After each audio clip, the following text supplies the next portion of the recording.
In this video, I'm going to break down how to find inverse fair value gaps, how to actually trade them, and how to use confluences like liquidity to make sure that your inverse fair value gaps actually hit 80% of the time. We're going to be breaking down liquidity, fair value gaps, inverse fair value gaps, all in one video, so make sure you watch all the way to the end because I'm dropping a free course going over everything from A to Z, and if you want access to it for completely free, I'm going to show you how at the very end of the video. Alright everyone, welcome to this video. It's going to be a very simple and straight to the point video.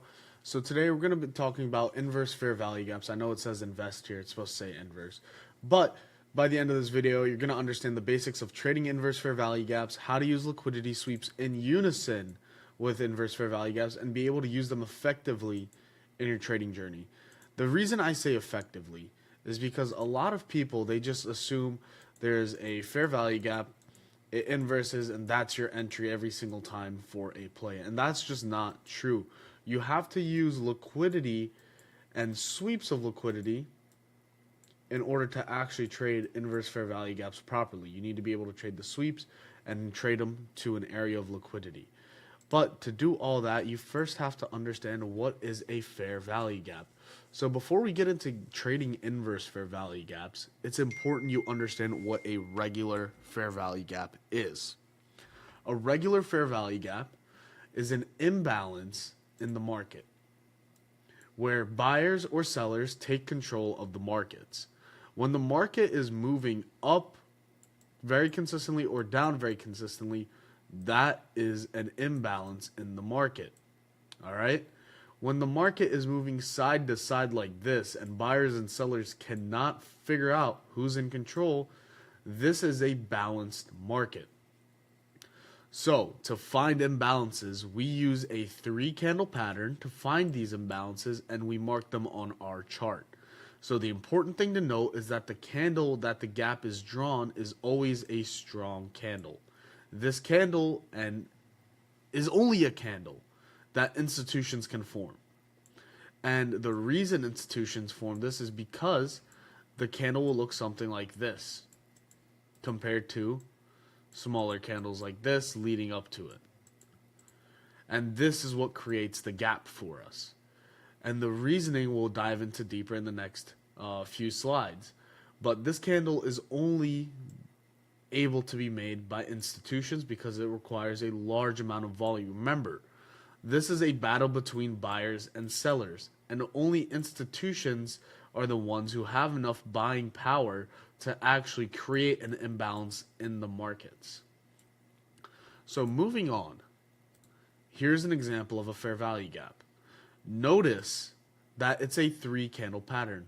Candle 1, candle 2, and candle 3. Okay? We have a small, almost doji-like candle.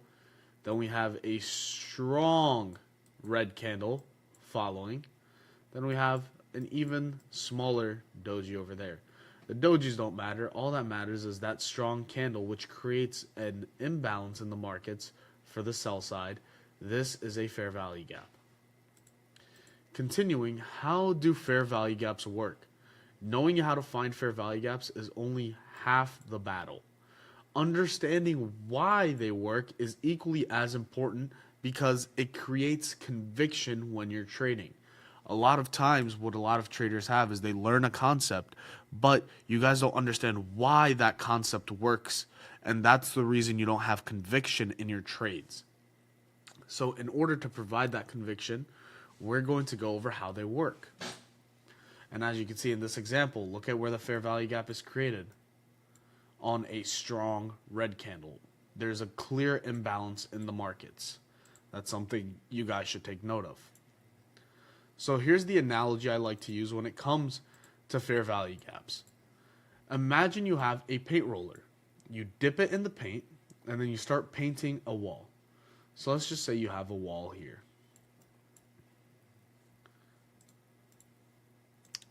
Well, my drawing went a little crazy there.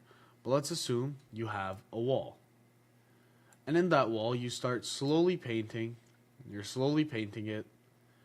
And then out of nowhere, you move the paint roller super fast higher. Right? That's going to leave blotches and gaps in between where the paint should be. So what do you have to do? You have to dip back into the paint roller and slowly paint over those areas very carefully and go from there. Because you left unfilled gaps in the paint because you used too much force and too much speed, causing gaps in the paint, to fix that, you have to go back over it, fill the gaps, and continue painting. Do you understand how fair value gaps work a little bit now? Just off that analogy. Do you understand how the market makers, what they do is the market is ranging and they imbalance the market, something like this. And since it moves so fast, there's orders left behind, unfilled orders that have to cause the market to come back, fill those orders, and then move higher. And that is usually inside of a fair value gap because that is where the imbalance left orders. Continuing on, let's look into liquidity. For liquidity, we're mainly going to use previous highs and previous lows as known swing points as areas to target. There's two things the market will always do when it reaches a previous high or low. One is a sweep, and the second is continue through. Now, the one I want us to focus on is sweeps. When it comes to sweeps, we are usually framing for a reversal. So what does a sweep look like? Say this is how the market's reacting. We have this previous high here. Say the market continues to this high. Instead of breaking and continuing higher, it breaks and immediately fails back under. This is known as a sweep. What most people are trained to do is they assume that the market moves like support and resistance. How many of you guys were taught? Right? So let's draw that back. Many of you guys, this is what you're taught. You have a clear resistance market, retest, and continues higher. How many times have you bought on the break of a previous high only for it to fail? How many times have you guys been caught buying up here? Many times, I'm going to assume. With sweeps, we're reframing for a reversal. Whereas a continuation, a strong close above, we're continuing the trend.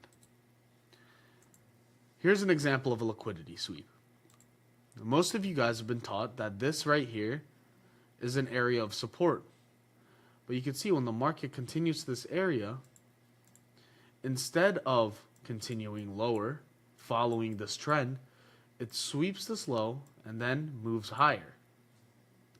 That's what you guys need to take note of. So we're looking for a liquidity sweep and a fair value gap to get invalidated for a move higher in this specific scenario. So getting into inverse fair value gaps, an inverse fair value gap is when a regular fair value gap is invalidated. An invalidation of a fair value gap can be used as an entry. Invalidation of a bearish fair value gap is bullish. Invalidation of a bullish fair value gap is bearish. So here's an example. Over here, you can see we had a previous high that we had swept. This high was swept as well. We had swept this high. We had a strong green candle here creating an imbalance with the 3-candle pattern. We had a fair value gap. Since the market swept this high and we took out this liquidity up here, we're going to go for the lows, most likely. Our entry would be a close under this fair value gap. The invalidation would be our entry. Stop loss at this high, targeting this low, and then targeting this fair value gap down here. This is a great example of a fair value gap that was invalidated that we could use as an inverse fair value gap because we used liquidity in conjunction with the actual fair value gap. So continuing on, it's important to note that inverse fair value gaps should only be used in conjunction with liquidity sweeps. Here's the checklist for a proper inverse fair value gap trade. Number 1, there needs to be a sweep of liquidity. Number 2, there needs to be an inverse fair value gap. Number 3, there needs to be a clear draw on liquidity, which is a previous high or low, as we mentioned before. Here's an example of a long that we actually took a few days ago. Here we have a sweep of liquidity. Here we have a fair value gap that's invalidated. here was our entry, and we were targeting this high, and then an hourly high that was all the way up here. That's an example of a bullish inverse fair value gap. Over here, you can see our short entry. We had a sweep of liquidity, inverse fair value gap, targeting this low. We entered here, stop loss at this high. We were able to catch a nice 2-to-1 risk to reward to the downside. Now, I don't have my face cam on for this video, but I know a lot of you guys stuck around because you want to see the free course. The first link in the description will be a sign-up sheet for the free course. It's not going to cost a single dollar. It's going to be completely free, and we're going to be going super in-depth about these sort of concepts and how I trade them to be able to get results in the markets. So if you guys are interested in that, click the first link in the description. The second link will be where you can join my Discord and live trade with me every single day. And that's it for this video. If you guys appreciate that I was super straight to the point, didn't bullshit, and we just got through the content very quickly. It might not be the most entertaining, but I just want to educate and I want to help people as much as possible. So I'll see you guys in the next one. Hope you have a great rest of your day.